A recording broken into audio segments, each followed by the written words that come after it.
তিন শ্রেণীর মানুষকে দিয়ে আল্লাহ রাব্বুল আলামিন জাহান্নাম উদ্বোধন করবেন। তারা সবাই কিন্তু দেখতে ভালো মানুষ, আসলে ভালো না। তার ভিতরে একজন আলেম, কারি, যিনি মানুষকে ইসলামের কথা বলে, কোরআন তেলাওয়াত শোনায়, ভালো ভালো কাজ করে। এই ব্যক্তিকে আল্লাহ কিয়ামতের দিন ডেকে বলবেন, তোমাকে আমি অনেক কোরআন হাদিসের জ্ঞান দিয়েছি, আলেম হইছো, হাফেজ হইছো, কারি হইছো, সুন্দর কণ্ঠ আছে, সব দিছি, কি করছো তুমি বলো এগুলো দিয়া?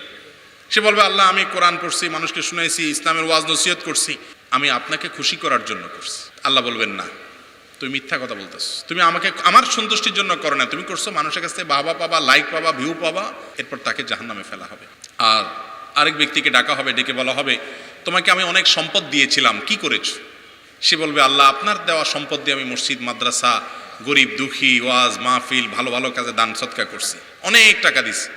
আল্লাহ বলবেন, না, তুমি মিথ্যাবাদী, তুমি এগুলো এজন্য করেছো যে সবাই তোমাকে বাহবা দিবে, দানবীর বলবে। তাকে দিয়ে জাহান্নাম উদ্বোধন করা হবে। আবার আরেক ব্যক্তি, যাকে আল্লাহ রাব্বুল আলামিন শরীরের শক্তি সমক্ষমতা দিয়েছেন, সে হয়তো আল্লাহর রাস্তায় জিহাদ করতে করতে শাহাদাতের মৃত্যু হয়ে দুনিয়া থেকে গেছে, বাহ্যিকভাবে শাহাদাতের।